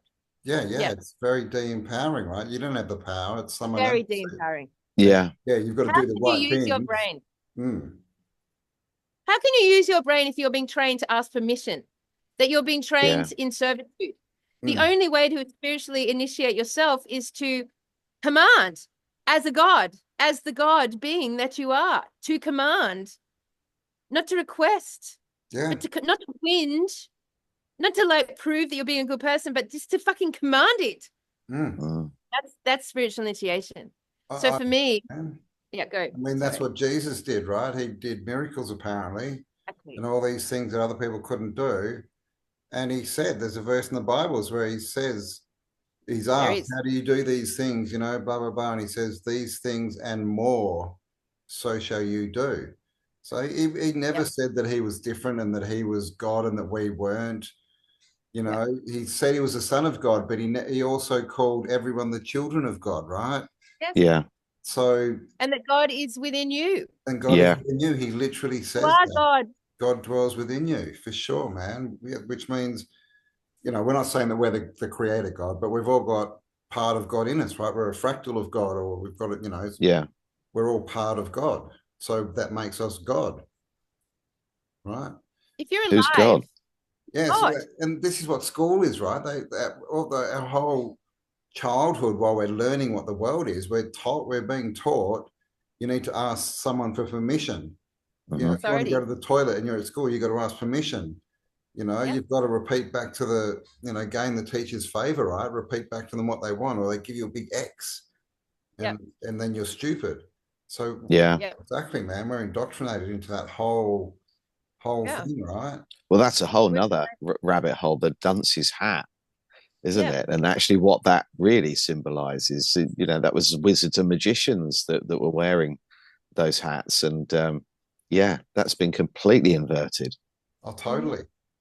Totally, And man. Dunce hat. Mm. we don't even know how to operate without authority above us. How's the fucking that? Every aspect of our life is governed by authority above us. Everything but our own thoughts, once you start to use your brain a bit better. Everything else has authority over you, and you're trained at school just to accept authority. That's what it's all about.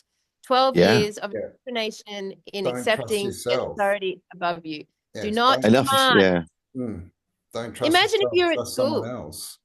Like, Imagine if people you're at don't school trust making themselves enough demands. to take the power back, do they? No.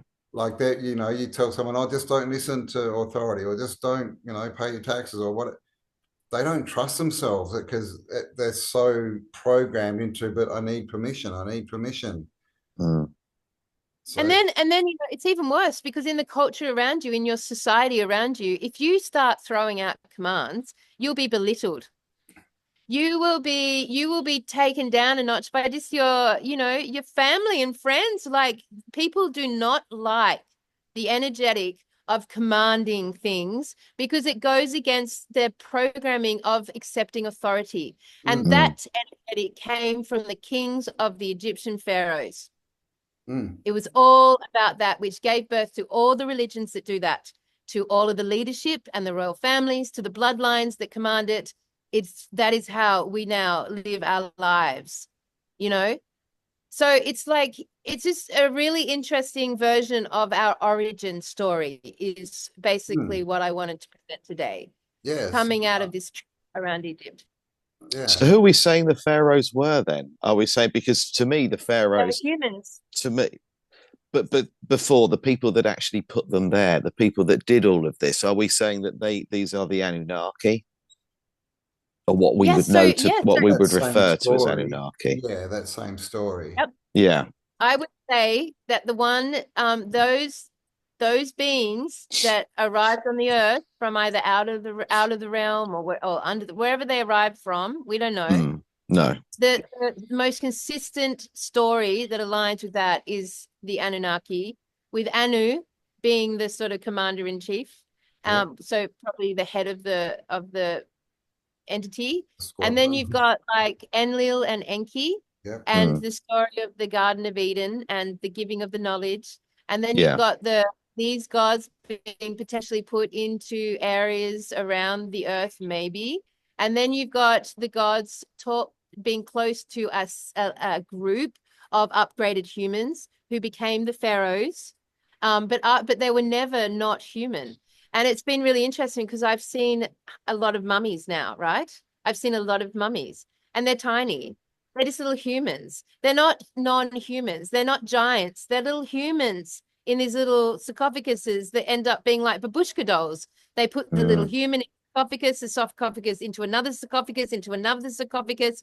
And then they say they came from the pyramids, which is bullshit because the channels leading in and down to the pyramids are fucking tiny. There's no way you're going to be dragging this shit down into the pyramids. Like, the pyramids absolutely did not function wrapped around tombs for the gods. This is fucking bullshit. No. And there's they've never found money in any pyramid ever. No. And that's not what we were taught, is it? Well, I remember at school being told that they were tombs. But with regard to the mummies, so I don't know how far back this goes, but certainly in the sort of 50s, 60s, you could buy them. They were selling those on the streets in Egypt. Yeah, they're also using them for fertilizer and stuff. Yeah. I think it was England. I think they were shipping them there to burn for like firewood. They were the mummified cats. Mummified cats. Yeah, and thousands of them. Like, All right, so I just have to do a wee, but I want to tell you about mummification next and where that's come in this whole story. Okay, just give me a second. Carry on. shall we carry Talk on? amongst yourselves, boys. Okay. You got the floor. Yeah. Right. So from what Kelly's saying, that aligns with what I certainly with what I think, that the Anunnaki put the pharaohs in place, and then, as I understand it, Amun-Ra or Marduk, which I think was Enki's son, when after he had caused one what we would call nuclear war, followed by a second where he didn't win the second war. Apparently, it was a very close thing, and he fled. He disappeared, and when he did, he said he was leaving everything to the Ra Khans, the Ra childs. He was leaving the whole power of the world and everything to them, and that, as I understand it, as of now.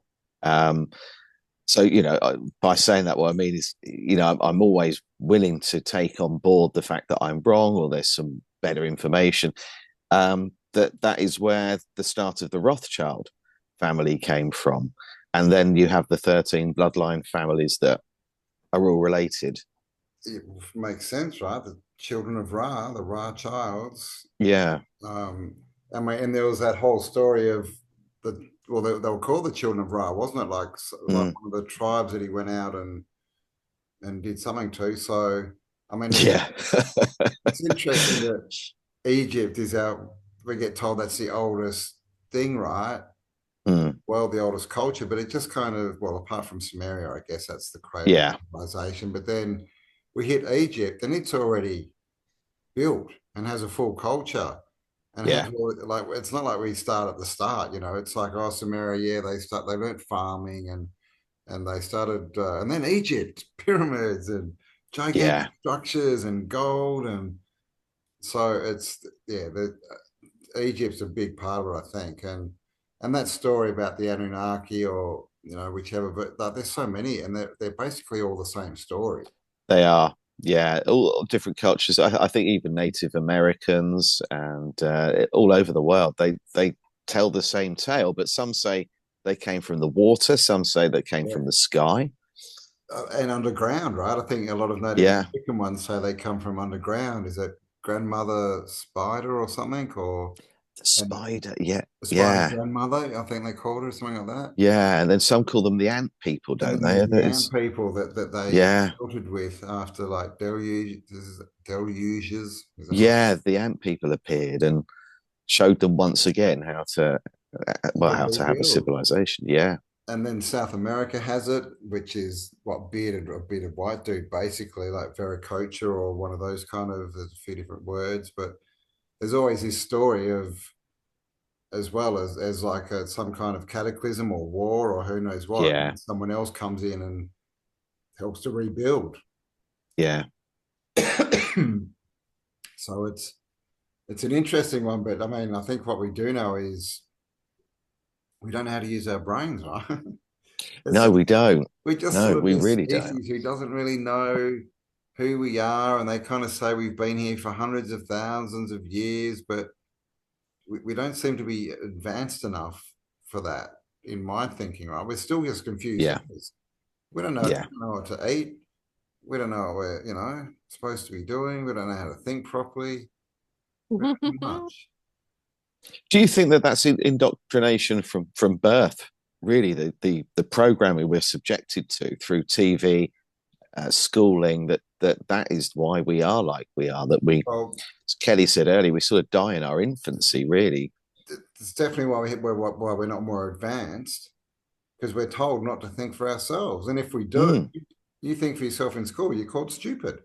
It's actively discouraged to think for yourself. And I mean, if you want to talk about anything spiritual or like imaginary friends or whatever, they don't exist anymore. Sorry. You're take it human. Take it down to your actual experience. Like, I know that I believe that our community has a natural broader version of the side of their brain that holds the imagination. Hmm. You couldn't get to all of these thoughts that we've gotten to. You couldn't have got there without having a very active imagination that enables you to like have theories and weave information together that is not the narrative that we've been taught, and to pull in and create a new vision. A theories are just a vision, right? That's what they are, right? So when we say the word theory, we could easily say, this is my new vision.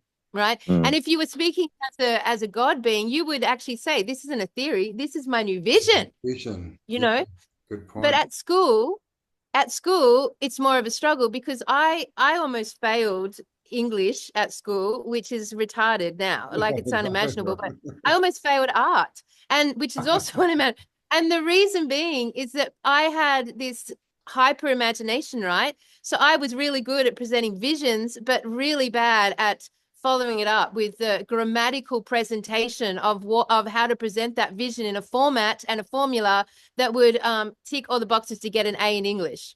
You know, so like I think that's something that, so for example, for me, you know, I'm really capable of having very strong, effortless visions, right? But I would struggle to write that down into a book like what you've done, Guy. I would literally struggle to do that, which is why this show is very good for the way my brain works, because we can just have these theories live as we're having them together, but to present it in a narrative from the beginning of that theory to where I currently am, and then to evidence all of that, and to bring it, my brain would explode, because that side of my brain is less than my ability to vision it. So it's why I always am like, Cam, let's do a live event. Let's just get up and talk live, because we're both very good at presenting information intuitively. And whereas, like, to actually write it into a book, what you've managed to do is a combination of that vision and that sort of like other side of your brain that's able to go from left to right in a linear fashion to make it a narrative that you could read from left to right and be presented with your theory. You know what I mean? So I mean, like, as young people within our community, I would say most people would relate to that they were at school essentially not getting A's.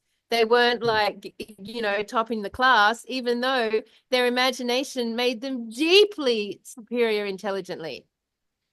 You know, like, absolutely. If you were grading kids on their ability to vision things and to weave information together and to come up with their own unique ideas, the grading system would be completely reversed. I agree, man. I mean, there's that, and I don't know if it's true, but what do they say? Like 100% of babies are born geniuses, but by the time they're 18, it's down to like 2% or something. Because they teach you not to trust yourself, not to up with these theories that it's a waste of time. You're just daydreaming, right? Stop daydreaming. You're just daydreaming. You're wasting your life daydreaming. I mean, that's where the power is. Yeah. How you create, right? And all the creative things at school, the creative sort of like art, and they're always the career paths that a lot of us want to take. We want to do something creative, but we're always told that I went to art college, and everybody would say to me, "Oh, there's no money in it. There's no money in being an artist. You know what the chances are of you being successful, or wanting to be an actor? You know what the chances are of actually getting to Broadway or the West End? And there's just no money in it. The world's full of failed actors or struggling actors, and all artists are poor, and anything that involves the creative part of your brain is almost shunned at school." Completely. Yeah. Sit down and do your English and your maths. If you want to be an engineer or a doctor, man, everyone's like, yes, good on you. Yeah. Yes, yeah, you. But yeah, if you want to be start a band or be an artist, it's like, come on. Yeah. You live in poverty. When are you going to get a real job? Real job, yeah. Me, spiritual advancement comes down to forming a deep, unconditional love for people. Like, if you have a deep, unconditional love for people, you will take so much time to sit there and commune with people. I mean, we spend a lot of time just sitting around, apparently looking like we're being lazy bums, just talking, because the talking process with human to human becomes intuitive. When I used to work as a psychic, every single fucking time I did it, no matter what technique I tried, they would always end up 3 hours, hands down, every single friggin' time, because it took 3 hours for me to get to the heart of the matter intuitively to change that person's life. Right. So the podcast is a similar process. And I think because there's more than one mind on the topic, it gets quicker. But there's a process to deciphering the truth using your intuition.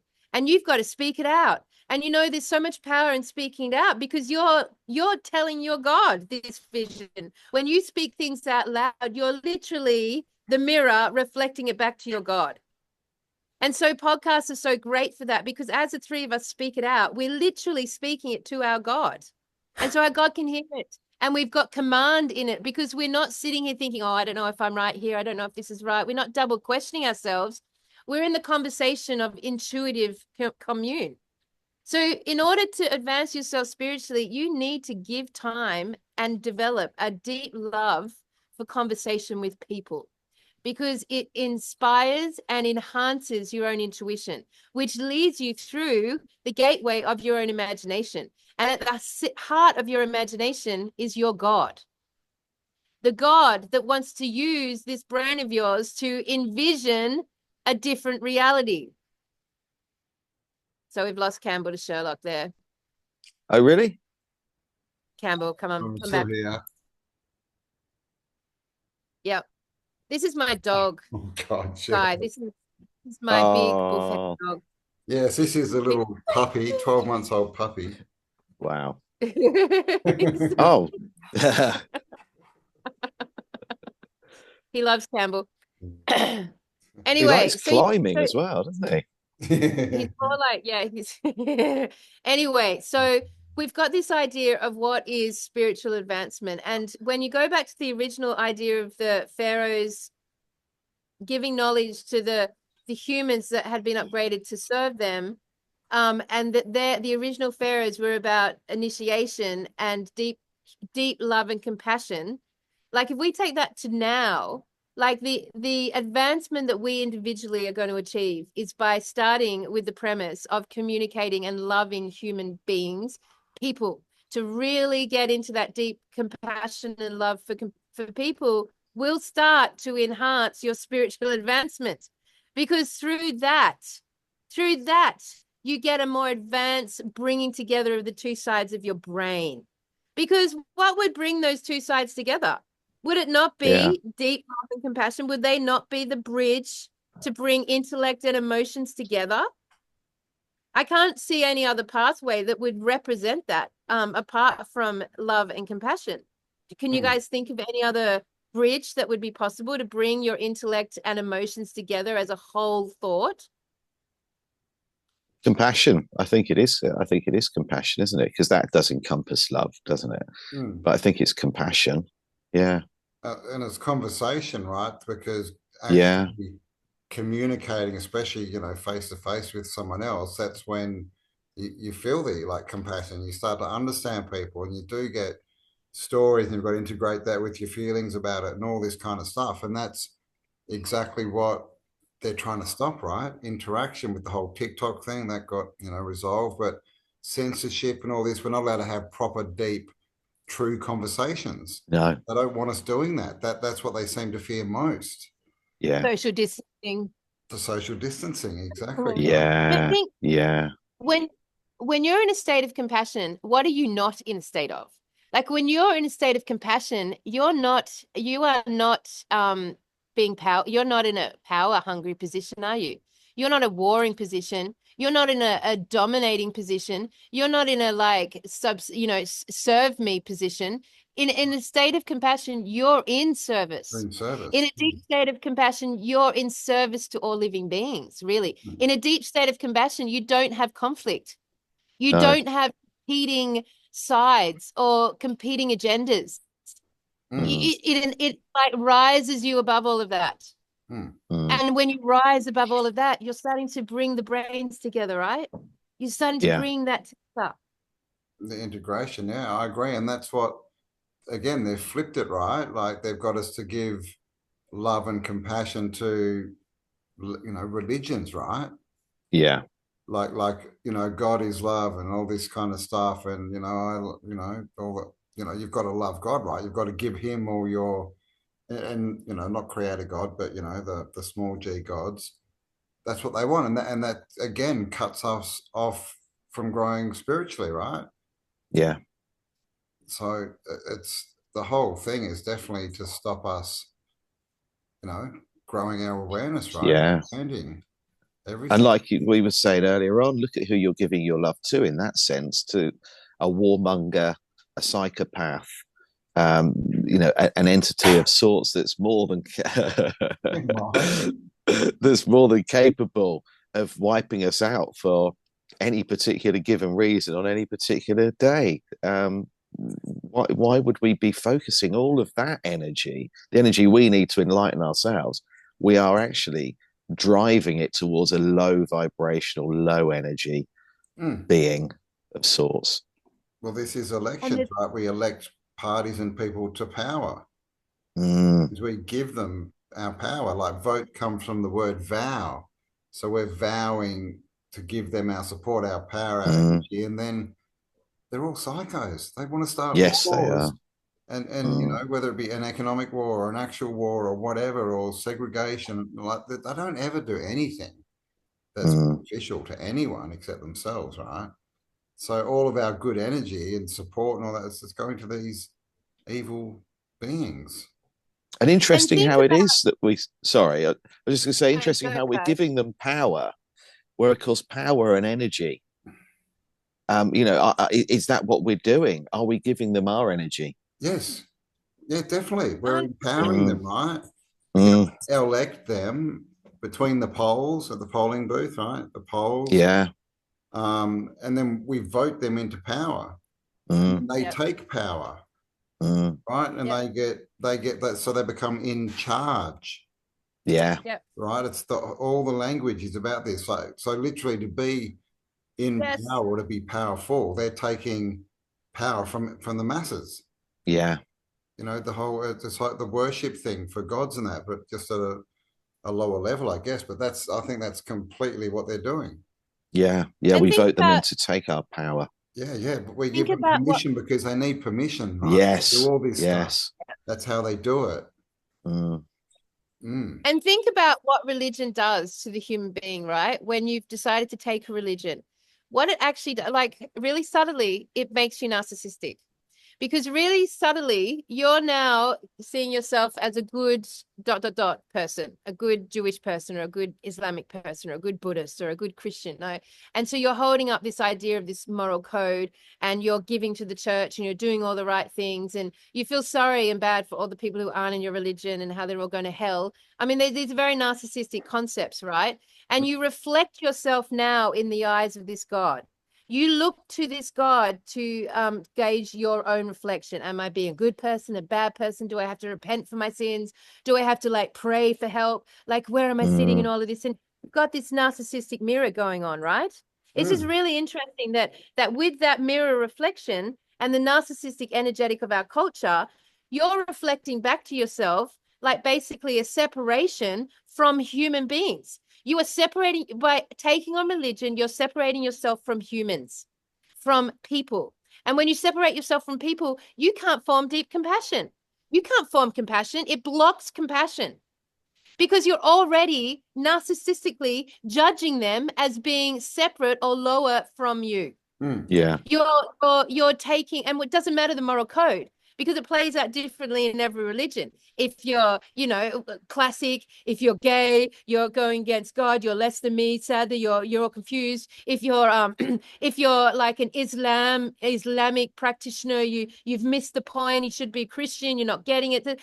If you're a Jewish person, you haven't understood the path to emptiness and non-attachment. If you combine all the mess around religion, it relates to basically making a narcissistic human being who is not in compassion to the human race. It's very much I'm right, you're wrong. That's the core of it. Yeah. I found the right God, which means your God's wrong. Yeah. I'm doing the right things, which means you're not. Right. Yeah. But as soon as you believe what I believe, then you'll be doing the right thing and we can be friends and I can give you compassion. Yeah. And my compassion comes out as feeling sorry for you. I thought, I just feel sorry for you. I feel bad for you. You know, You're that's gonna be narcissistic. in hell. That is a I just narcissistic grounds. Yeah. just thinking about something for a second. This a friend of mine mentioned this the other day. It's actually a podcaster, Richard Vobes. Your tobacco pouch, on there, you've Yeah. got a big sign that says, I think it says on your smoking kills, doesn't it? Oh no, my smoking causes throat cancer. Well, what if it is just seeing that and constantly your brain seeing that It is. that causes Yes. the illness? Totally. You Yeah. will When they it brought it yourself. when they brought it in Australia, within the next 6 months, smoking related illness went up. Yeah. Yeah. In So The this, Australia, only they show us difference is pictures. people are then going, this is bad for me. This is going to give me lung cancer. yeah, Yeah, Going to give me this. Yeah, it's in programmed. yeah, sort Australia, of self-fulfilling prophecy. Yeah, for in sure. Australia, they went from Yeah. all these colored packets. So this is not Australian. Into these brown packets, and they put these Yeah. ghastly images onto it. All the Australian tobacco pouches look like this. Mm. They're brown, they've got this big headline, and they've got some ghastly visionary influence. And yet I truly believe tobacco is actually a preventative measurement that actually stops their agenda, like breaking into your freaking brain. I think tobacco Absolutely. a lot of their poison. Yeah, I mean, look at the Of course. pandemic that we're not allowed to talk about still. That they say that people that smoked recovered faster. Yes. They weren't affected in the same way. Yeah. We can operate at higher altitudes. Yep. I saw a doctor talking, and it's allegedly YouTube, allegedly, and he had like people with, the whatever we want to call it, the V, and they're all smokers, and they were doing, what was it? I think they were doing better than everyone else, and so he sort of Yeah, and found out they were all smokers, and he went, oh, I wonder, because they can't smoke in hospital, and he sort of went in and goes, do you guys want, some nicotine? You've been here a while, so he put nicotine patches on them. yeah, They all walked out of the hospital fine within like 2 days, yeah, Yep. where And everyone I think that is else one example just of many stayed there. things. Yeah, there's lots of them. So there's some, and this is why again they put so many chemicals in them. It's by organic guys, because Yeah. what they're trying to destroy it, right? They know that it's something good, so they, yeah. and Poison they're it. addictive because of the chemicals too, by the way. Organic is only what you want to smoke, tobacco and water. Yeah. The organic tobacco in Australia went up overnight to $100 a pouch. Oh, It had a wow. $30 to $40 increase overnight. None of the other tobacco did, but the organic one got penalized. I But bet it did. like the only one you smoke. If you're going to smoke, don't smoke fucking cigarettes. You'd be a fucking dickhead. You'd be a dickhead to smoke cigarettes. Roll organic tobacco. But look, back to the conversation about narcissism. I believe that you cannot take, yeah, exactly, American spirit. You cannot take spiritual initiation once you've become religious. Once you've Right. become religious, you are no longer able to spiritually advance. I believe that because I truly believe the only way you can spiritually advance is to fall into a deep sense of compassion. I do not think you can get there anywhere else. And the original pharaohs that we don't have no knowledge of today, has been wiped out of history by the kings, was doing just that. They were the elders amongst us. They were literally the elders that were rooting themselves in such deep compassion and love for human beings and all living beings. They couldn't be corrupted.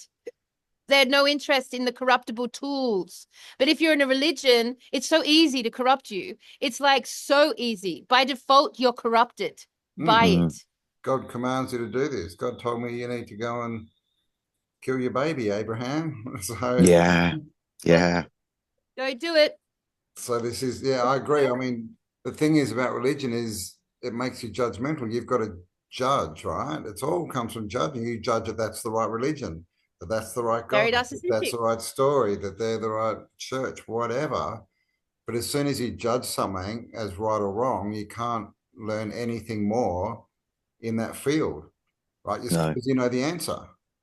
So yes. You've already found the answer, right? So you stop. So it definitely stops any spiritual advancement until you start, and some people do, right? They start asking questions again, and that's when they can move on. But yeah, I agree, man. Religion is it's just a form of control that literally leaves us powerless. Yeah, because if as soon as you enter a religion or take a religion on as your own, you're instantly in judgment of every single other person. Instantly. Yes. And Yeah. yourself. And yourself. Yeah. And yourself. Yeah. Exactly. Yeah. And You you've got to apologize every night in your prayers. I did this. I was Yeah. a bad human, and oh my God. And you got to pay for it. yeah, you got to pay for it. You're not allowed to just make a mistake and learn from it. No, sorry. You got to give homage to the God who You created got you to try to perfectly, by convince the way. everyone. You got to try to save everyone. You got to save everyone. You got to try to convince everyone that, Like this is the Amway, path. really, isn't it? Yeah. And you feel really bad that they're like trapped in this like delusion of another religion, or they're trapped without it. Yeah. And you feel really bad that when the end times come, no matter what religion you're in, all those other people are going to die and you're going to be saved, but they're all going to die. You're instantly in a state of narcissistic judgment. Yeah. And judgment can only happen when the two brains are completely split in half. Religion is the result of our brains being split in half and having done not the work to bring them back together.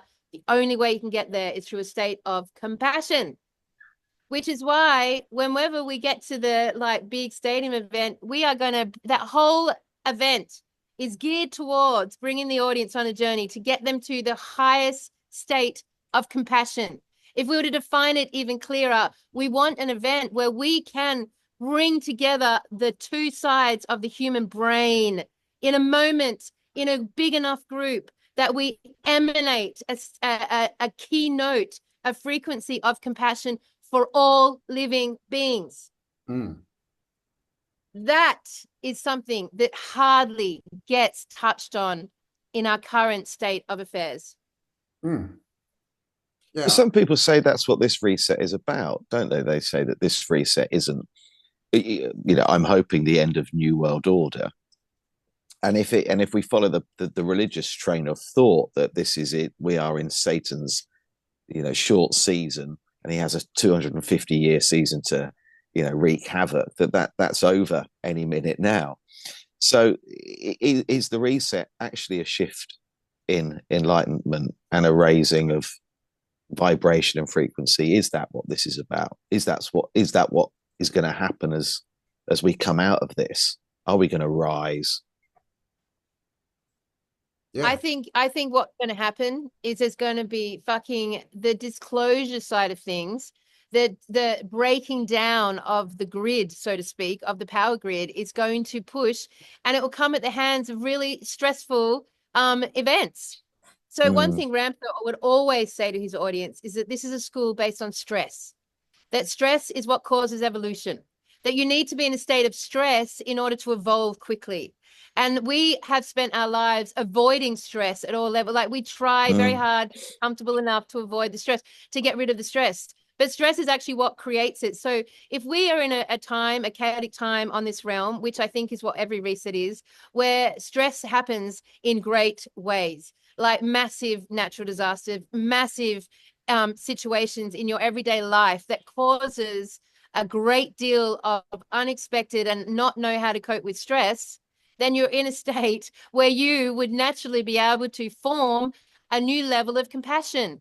Because when your house is burnt to the ground and then all these people are helping you, you suddenly feel compassionate. When you're in a situation where you're in a very hard time, you're relying on people, not governments, people. And those people create in you a level of, hang on, sorry, it's going to decline that, a level of stress, which brings about a level of compassion. So I think the shift is going to be about putting us, the human race, under great stress. And I think it's going to happen to everyone. And it's going to happen at the collapse of all sorts of things and natural disasters and man-made disasters. But it's going to create stress. We're going into a stressful time because to go through a reset and an evolutionary step, you need to be stressed. And you've got to come out of it returning to a deep love and compassion for human beings and all living beings, right? I think that is more of the shift. When they talk about, this ascension pathway, I don't think it's just like blip, we just descended into frequency and realm. I think that comes to do that. You've got to be fucking stressed out of your brain for whatever reason, and you got to fall into what's left, which is just compassion for every single person that's helping you get through this. Right? So do you think it's connected to desire? So the reason that this shift happens is because you want you almost, your hand is forced. So rather than just living in this sort of, like you said, trying to live stress free, suddenly a series of events take place where you have no option now other than to open your mind, kind of. 100%. And I think that's why they always say that the healers of this world are going to be set up in this time to like really do their real work, which is to help through love and compassion all living beings get through that stressful time. And whether it comes at a combination of disclosure, a combination of collapses, a combination of natural disasters, it's going to get fucking stressful. And you are going to be so enamored by the humans in your life that help you get through that, whoever they are, at the continent, religion, culture, creed, whatever they are, all that shit's going to disappear.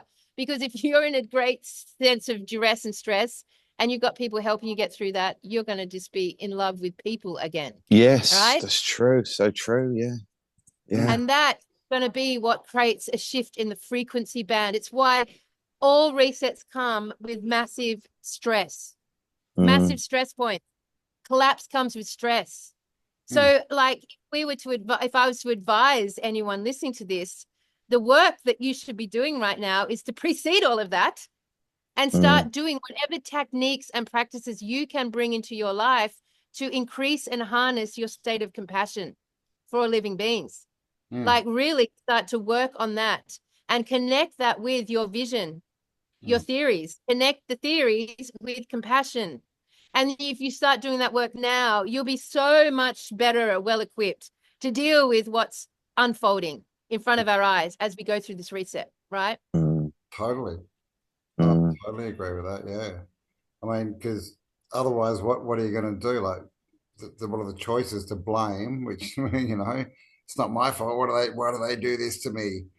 Or to step into compassion, right? And then. Or to beg, please, God, save me. Or to beg, please, yes. beg, please. Well, we have become. We've got a real victim culture going on there, haven't we? Where people spend their life blaming every single thing that goes wrong on someone else. Yeah, it's always, man. And it can be, you know, something that happened yesterday or something that happened 50 years ago. And they just bring it back into the present every day by reliving all these, how hard done by they were. Yeah. And they tend to forget that, you know, there's some people out there who have done it much, much worse than anything we could think of, right? I mean, like to live in a first world country and have, you know, a house and food and all these things and friends and no war. And I mean, you're doing pretty well, but people still love to focus on why they're so hard done by. I don't. Yeah. Which is where narcissism comes in. The West is narcissistic because we've got a little bubble around us that has made us comfortable. So we become narcissistic. You know, the people here, they're in poverty, man, and they like struggle every day to find enough work to earn enough money to feed their families, you know, like, and so they're hustlers. There's a lot of hustlers, always hustling, you know, so they've got a different level of narcissism, but it's like the stress is different, you know. So like in the West, we have these like little narcissistic bubbles around us. So, you know, we're preoccupied by, oh, you know, is my skin still looking nice at 50? Ooh, how do I look now? Ooh, what a person. It's so narcissistic. How's my hair today? You know, am I living my true potential in my career? And I'm making enough money. You know, there's such westernized stress points, and they're so focused on the individual, it's so shallow, isn't it? Oh, car's looking a bit old. I think I need a new car. Like that's the best imagining and creating that people can come up with, right? Yeah. Oh, I think we'll remodel the lounge room. I mean, that's so shallow and just nothing, right? It means nothing. Oh, so yeah, we've probably been turned into a program that way. But yeah, I agree, man. Yeah. It's the poor little me culture, right? When that's it. When literally people we don't even know we're doing it. And we no. We don't know. It's so subtle. We just do it every day. We do it. The three of us do it every day. And it's subtle and we do it every day. Oh, yeah. You know, even just. Of course. Yep. And it's just like, it's so ingrained in our culture, but I'm pretty certain that every single time you turn the reflection back onto yourself in a judgmental way, you're being a narcissist. And in doing that narcissistic act, you're separating yourself from the rest of humankind, because all you're caring about is, you know, how your hair looks today, or if you get, like, you know, like they and that subculture of narcissism actually prevents your spiritual awakening. So and spiritual awakening to me is getting to a state of compassion and starting to operate the brain properly, which means our live events from here on in, we have to work out how we collectively, coming together as a group, each and every live event, can bring the group to a state of actual compassion. It shouldn't just be about sharing our theories and visions. If we're to do the work at a much, much greater level, we need to be getting to a state of compassion. And from there, we start connecting as a community, you know, because that is where we're going to start activating our brain, and the true evolution, the true awakening is going to take place. It's not going to be about us working out the truth, as it is about working out how to be compassionate again. Yeah. Where did narcissism, so, like, we talk about narcissism a lot, and you hear it now all the time. Everybody's always saying, oh, this person's got narcissistic traits. But when did that come from, well, sorry, when did that evolve from being someone who fell in love with their own reflection to being someone who's just got very strong opinions? Or when did that shift happen? Because I hear it all the time, people saying, oh, this person's a real narcissist. And I think, well, now, having sort of looked into it recently with you guys, that I think, what, did they look in the mirror a lot? Yeah, that's... We're talking two different languages. Yeah. Definitely, I think it's about 2 or 3 years. It hasn't been that long that everyone's suddenly using it as a catchphrase.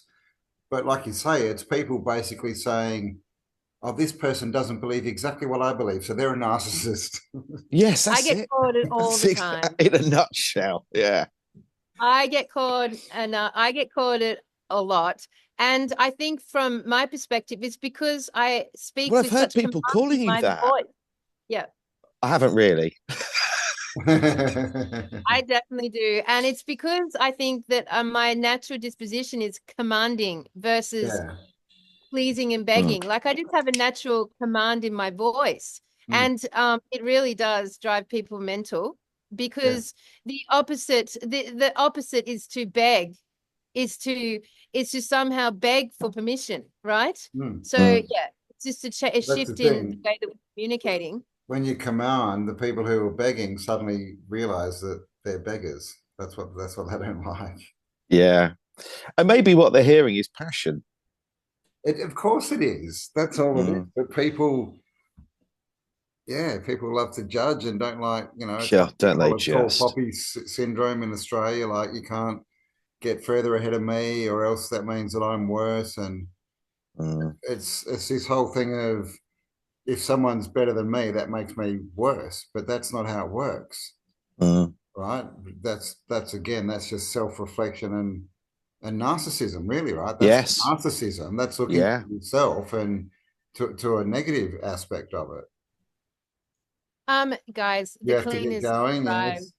You guys can keep talking, but I'm going to have to sign off, sadly. But I think we got to a really interesting conversation there. It definitely part 2 to the mirror conversation we've just had. I don't know if you guys have realized that, because the mirror conversation left us on the tonalities of narcissism. And now we can see that flowing through this bloodline of kings, because all the people who were put into servitude had to witness the gods, like, upholding themselves in a very separate, very narcissistic way, that the true reverence came to them through the gods. It's very narcissistic. We have never seen a representation of true compassionate leadership ever. We've never seen, and that's why I think the return to the elders, the indigenous elders around the world, is much closer to the key note of compassion for living beings than any other form of leadership we've ever seen ever. And they were annihilated, right? All right, before I ramble on and go into another yes. All theory, right. you guys keep going. If you I think that's about before you go, Kelly, we've talked quite a bit about the brain having 2 hemispheres, and why is it like that? Have a look at the walnut. Yes. It's brain food. Fractal foods. Yeah, man. I mean, it is, and looks just like the brain, doesn't it? 2 hemispheres. It's very good for the brain too. Yeah, yeah. And I There's think heaps of them. sometimes there are some Mm. things out there that do Like that. But the tomatoes heart, have 4 chambers. Yep, they're red. They're yeah, the size of your heart. Like there's kidney tons of them. beans, carrots with the eye. Carrot with Yeah, the eye. Yep, snap it in half. yeah, It's like an eye. yeah. But I just kept seeing walnut. I keep seeing walnut while Kelly was mentioning the Yeah. two hemispheres. There's definitely a lot of information about the fact that agriculture and our food were given to us by those original gods. Yes. So that would make sense. To It help mirrored, us know. Yeah, yeah. What Yeah. works, what That's a good fixes, point. what. and What's essentially what? Yeah. with Adam and Eve in the Garden of Eden, like you know, that whole idea was them like seeing what they could eat and what wouldn't hurt their digestive system, taking them back into the lab and fixing up that digestive system, tweaking that food until there was a food source to power this new human vehicle. So I think our foods reflect the medicine that sustains the human being from presented to us from, you know, advanced entities. All right, I love you, and feel free to, like, I'll just sign off. You guys finish. All right, we're all good. All right. And I apologize for speaking so much today. I did speak a lot today. You spoke a lot, but that's and right. Very, I'm in Egypt, wise. you know, to come out somewhere. you bloody narcissist. Jeez, man. Yeah. All right. Have a beautiful week, everyone. And we'll be tuning in next week, probably from a beach somewhere near the Red Sea for me. Oh, wow. Nice. Awesome. Yes, guys. Thanks for All right. joining us. Give us a like, subscribe, all that kind of thing. Share it around. Link for Guy's book in the comments below. Go and buy it. And buy t-shirts. Buy t-shirts. Yes. Buy t-shirt. All right. Lots of love. See you guys. Take care. Bye-bye for now. Bye. Bye.